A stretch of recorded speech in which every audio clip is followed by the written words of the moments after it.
लोग जा रहे हैं आज एक मिशन वर्क में। रघुनाथपुर का कौसड़ गांव है, थाना रघुनाथपुर, ग्राम कौसड़।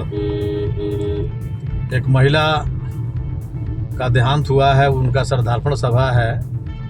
आप सभी देख रहे हैं, हमारे दिवाकर बाबू संजय दिवाकर ड्राइव कर रहे हैं गाड़ी को।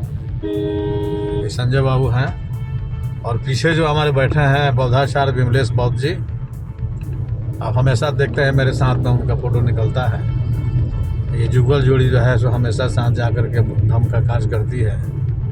और उसके बीच में बैठे हैं सीसीटीवी न्यूज़ चैनल के एंकर सोनू देव जी। और ये यात्रा हम लोग जा रहे हैं दक्षिण दिशा में सीमांत से कौसड़ ग्राम के लिए। सभी लोगों को सादर नमो बुधाय जय भीम। इस कड़ी धूप में भी मेरा 60 के आसपास उम्र हुआ, फिर भी लोगों का प्रेम मोहब्बत जब मिलता है तो हम चल जाते हैं। अस्वस्थ रहते हुए भी आप सब देख रहे हैं कि स्वयं अपनी गाड़ी से वहाँ जा कर के मिशन का कार्य हम लोग करेंगे ग्राम कौसड़ में।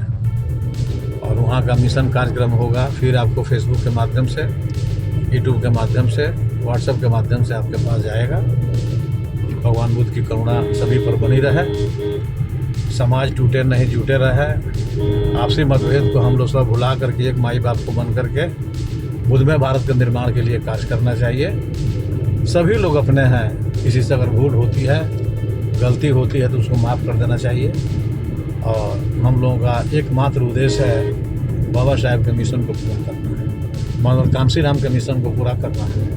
यही लक्ष्य होना चाहिए। बाकी आपस में जो कुछ होता है उसे कुछ मिलने वाला नहीं है। घर में भी मतभेद रहता है, पति पत्नी में मतभेद रहता है, भाई भाई में रहता है। इसका मतलब ये नहीं हुआ कि बाहर के आदमी आकर के अपने अभिन्न अंग को तहस नहस करते हैं। तो देश पर बहुत खतरा है, संविधान पर खतरा है। और जब तक धर्म आगे नहीं बढ़ेगा, बाबा साहब क्या बोले हैं 1956 में धम्म दीक्षा लिए तो उन्होंने कहा कि भारत के दलितों को अगर शस्त्र उठाने का अधिकार मिल गया होता, जो वेद पुराणों में लिखा है कि ब्राह्मण पढ़ाएगा, क्षत्रिय लड़ेगा, वैश्य खेती गृहस्थी करेगा, शूद्र सेवा करेगा, ऐसा बंटवारा कर करके जो लड़ाकू कौम थी उसको वंचित कर दिया गया। अगर यहाँ के लड़ाकू अनुसूचित जाति जनजाति यानी मूल निवासी या दलित वर्ग को अगर हथियार उठाने का अधिकार मिला होता तो अपने देश कभी गुलाम नहीं होता, भारत कभी गुलाम नहीं होता। आज देश का नक्शा अलग होता। ये बाबा साहब ने कहा, मैं नहीं कह रहा हूँ, सोशल मीडिया पर दौड़ रहा है। तो मुझे ये कहना है दोस्तों कि सबसे ज़्यादा विश्व का एक नंबर विद्वान बाबा साहब को माना जा रहा है आज के डेट में। उस ज़माने में भी विद्वान थे, 27 ग्रंथ लिखे, 32 डिग्री थी, 9 भाषा के प्रकांड विद्वान थे। अगर उनको पीएम बना दिया गया होता, भारत का पीएम प्रधानमंत्री, तो जो विजन बाबा साहब का था वो आज पूरा होता तो आज हम कटोरा लेकर के भीख नहीं मांगते, दूसरे देश के सामने हम सर नहीं झुकाते। आज देश विकसित राष्ट्र होता और सभी के पास ज़मीन होती, सभी के पास नौकरी होती, सभी के पास मकान होता। यही संविधान का उद्देश्य है। संविधान क्या सिखाता है कि सभी मनुष्य बराबर हैं और सभी मनुष्य को भोजन वस्त्र आवास मिलना चाहिए। इसका अभाव है, इसी के लिए हमारे लोग लड़ते हैं। हमारे जो संत हुए, महापुरुष हुए, चाहे हमारे जो नेता हैं, वो क्या कहते हैं कि हम भी मनुष्य मान लीजिए, हमें भी अपना भाई मानिए। लेकिन कुछ देश के दुश्मन यहाँ पर है जो ऊंच नीच का भेद बना करके, वर्ण व्यवस्था बना करके, कोई कहता है कि मैं सबसे ऊंचा हूँ, कोई कहता है कि वो फलाना नीचा है। तो ये हमको कहना है कि ऊंच नीच बनाने वाले कौन होते हैं तुम, जब प्रकृति ने एक समान सबको अधिकार दिया है। हवा कभी अंतर नहीं करता, पानी कभी अंतर नहीं करता, मिट्टी अंतर नहीं करती, आग कभी अंतर नहीं करता, पहाड़ अंतर नहीं करता, जंगल अंतर नहीं करता, पेड़ पौधे अंतर नहीं करता। तो तुम कौन होते हो अंतर करने वाले? कौन सा तुमको अधिकार दिया हुआ है? इसी को मिटाने के लिए हमारे बहुजन समाज के संत महापुरुष लड़े और जान कुर्बान भी किया।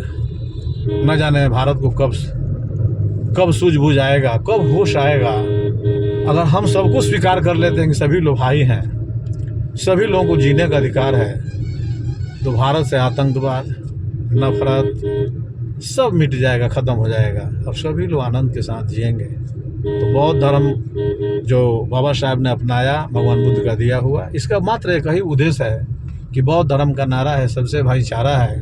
बौद्ध धर्म की क्या पहचान? मानव मानव एक समान, यही तो है, और क्या है? कुछ नहीं है। हम लोग तो चाहते हैं कि सभी लोग मिल कर है, हंस कर रहे, खेले। अरे भाई, जीवन नश्वर है, कोई नहीं जानता कि मेरा दम कब घुटेगा।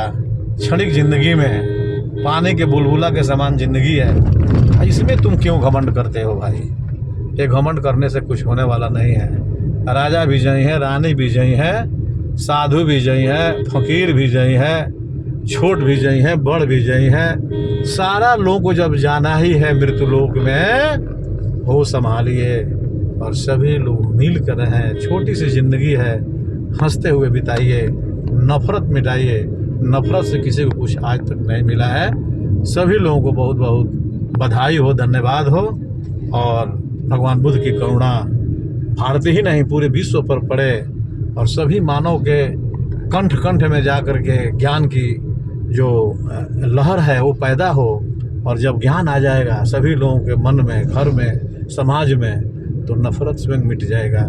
इसलिए ज्ञान प्राप्त करने के लिए लड़ाई लड़नी चाहिए, न कि जाति को आगे बढ़ाने के लिए लड़नी चाहिए। धन्यवाद। मैं राजदेव बौद्ध, बौद्धाचार्य, भारतीय बौद्ध महासभा बिहार इकाई का अध्यक्ष था, राष्ट्रीय उपाध्यक्ष, भारतीय बौद्ध महासभा पंजीकृत, दिल्ली। धन्यवाद। चलो लाइव चलता है।